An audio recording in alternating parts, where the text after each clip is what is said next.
بسم اللہ الرحمن الرحیم۔ السلام علیکم ناظرین، ایک بڑی اہم رپورٹ امریکی کانگریس میں جمع کروائی گئی ہے، جس میں یہ کہا گیا ہے کہ 4 روزہ جو پاک بھارت کشیدگی ہوئی، ایئر سٹرائکس ہوئیں، سرجیکل سٹرائکس ہوئیں، اس میں پاکستان نے بھارت پر فوجی برتری حاصل کی۔ اب یہ جو رپورٹ ہے یہ امریکہ کی کانگریس میں ایک اتھینٹک آرگنائزیشن کی طرف سے سبمٹ ہو رہی ہے، جو کہ پوری دنیا مانتی ہے لیکن بھارت نہیں مانتا۔ یہ جو رپورٹ جمع کروائی گئی یہ امریکہ چین اقتصادی و سلامتی جائزہ کمیشن کی جانب سے جمع کروائی گئی، جس میں کہا گیا کہ 4 روزہ جھڑپ میں پاکستان کی بھارت پر فوجی کامیابی نے چینی ہتھیاروں کو نمایاں کیا۔ یہ کمیشن امریکہ اور چین کے درمیان تجارتی و معاشی تعلقات کے قومی سلامتی پر اثرات سے متعلق رپورٹ پیش کرنے کے لیے قائم کیا گیا تھا۔ پاکستان نے ابتدا میں دعویٰ کیا تھا کہ اس نے فضائی لڑائی میں بھارت کے 5 طیارے مار گرائے ہیں، تاہم بعد میں یہ تعداد بڑھ کر 7 کر دی تھی۔ اسلام آباد نے اپنے کسی طیارے کے نقصان کی تردید کی تھی اور کہا تھا کہ 3 فضائی اڈوں کو نشانہ بنائے جانے کے بعد اس نے بھارت کے 26 اہداف کو نشانہ بنایا۔ امریکی صدر ڈونلڈ ٹرمپ نے حال ہی میں کہا کہ عملاً 8 طیارے مار گرائے گئے، جو اس تنازع پر تبصرے جاری رکھے ہوئے ہیں۔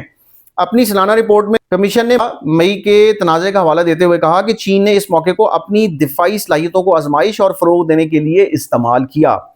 کانگریس میں پیش کی گئی رپورٹ نے اس تنازع میں چین کے کردار کو بھی اجاگر کیا اور کہا کہ یہ اس وجہ سے عالمی توجہ کا مرکز بنا کہ پاکستان کی فوج نے چینی ہتھیاروں پر انحصار کیا اور مبینہ طور پر انٹیلیجنس سے فائدہ اٹھایا۔ اس میں بھارت کے اس دعوے کا بھی حوالہ دیا گیا ہے کہ چین نے پاکستان کو بحران کے دوران بھارتی فوجی پوزیشنز پر براہ راست معلومات فراہم کیں۔ رپورٹ میں مزید کہا گیا ہے کہ پاکستان نے ان الزامات کی تردید کی اور چین نے اس کی تصدیق کی اور نہ ہی تردید کی۔ رپورٹ کے مطابق چین نے 2025 میں پاکستان کے ساتھ اپنے فوجی شراکت داری کو وسعت دی، جس کی وجہ سے خود اس کی بھارت کے ساتھ کشیدگی میں اضافہ بھی ہوا۔ مزید رپورٹ یہ بتاتی ہے کہ نومبر اور دسمبر 2024 میں چین اور پاکستان نے 3 ہفتے طویل واریر 8 انسداد دہشت گردی مشقیں کی اور اس سال فروری میں چین کی بحریہ نے پاکستان کی کثیر القومی امن مشقوں میں حصہ لیا۔ یہ مشقیں دونوں ممالک کے درمیان بڑھتے ہوئے دفاعی تعاون کو ظاہر کرتی ہیں۔ بھارتی تبصرہ نگاروں نے ان مشقوں کو چین کے ساتھ اپنے تعلقات میں نقصان اور اپنی سرحدی پوزیشنز کے لیے براہ راست سیکیورٹی خطرہ قرار دیا۔ مئی کے تنازع کے حوالہ دیتے ہوئے رپورٹ میں کہا گیا ہے کہ اگرچہ اس تنازع کو پراکسی وار کہنا چین کے کردار کو بڑھا چڑھا کر پیش کرنے کے مترادف ہے، مگر بیجنگ نے اس تنازع سے فائدہ اٹھاتے ہوئے اپنے ہتھیاروں کی جدیدیت کو جانچا اور اس کی تشہیر کی۔ رپورٹ میں یہ بھی کہا گیا ہے کہ پاکستان کا سب سے بڑا دفاعی سپلائر ہونے کے ناطے چین نے 2019 سے 2023 تک پاکستان کی دفاعی درآمدات کا تقریباً 82% فراہم کیا۔ مئی کی جھڑپ میں پہلی بار چین کے جدید عسکری نظام بشمول HQ-9 air defence system, PL-15 فضا سے فضا میں مار کرنے والے میزائل اور J-10 لڑاکا طیارے عملی جنگ میں استعمال ہوئے، اور یہ سب ایک حقیقی جنگی تجربہ فراہم کرتے ہیں۔ مزید رپورٹ یہ بتاتی ہے کہ جون میں چین نے پاکستان کو 40 5th جنریشن J-35 لڑاکا طیارے، KJ-500 طیارے اور بیلسٹک میزائل دفاعی نظام فروخت کرنے کی پیشکش کی۔ اسی ماہ پاکستان نے اپنے 2025-26 کے دفاعی بجٹ میں 20% اضافے کا اعلان کیا، جس سے دفاعی اخراجات مجموعی بجٹ میں کمی کے باوجود $9 ارب تک پہنچ گئے۔ رپورٹ میں کہا گیا کہ تنازع کے بعد کے ہفتوں میں چینی سفارتکاروں نے بھارت پاکستان جھڑپ میں اپنے ہتھیاروں کی کامیابیوں کو سراہا، جس کا مقصد ہتھیاروں کی فروخت میں اضافہ تھا۔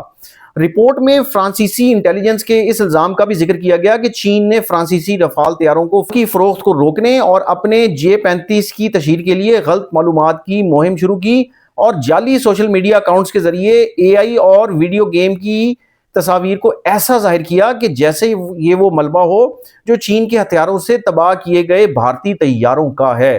پاکستان اور بھارت کے درمیان یہ تنازع اس وقت بھڑکا جب مقبوضہ کشمیر میں سیاحوں پر حملہ ہوا، جسے بھارت نے بغیر ثبوت پاکستان سے جوڑ دیا۔ اسلام آباد نے اس الزام کی سختی سے تردید کی اور غیر جانبدار تحقیقات کا مطالبہ کیا، لیکن 7 مئی کو نئی دہلی نے پنجاب اور آزاد کشمیر میں فضائی حملے کیے، جن سے 4 روزہ جھڑپ کا آغاز ہوا۔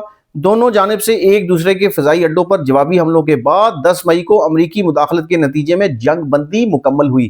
اب یہ ناظرین وہ رپورٹ ہے جو امریکہ میں ہی ایک آرگنائزیشن نے کانگریس میں سبمٹ کی ہے، تو اور سب سے زیادہ آپ یہ کہہ لیں کہ انویسٹیگیشن، سب سے زیادہ ٹیکنالوجیکل ایڈوانسمنٹ امریکہ کے پاس ہے، تو ان کی انفارمیشن عموماً اتھینٹک ہی ہوتی ہے. تو بھارت اور مودی سرکار اس چیز کو ریکگنائز کر لیں, ریئلائز کر لیں کہ ان کا لاس ہوا ہے اور اس کو ایڈمٹ کریں.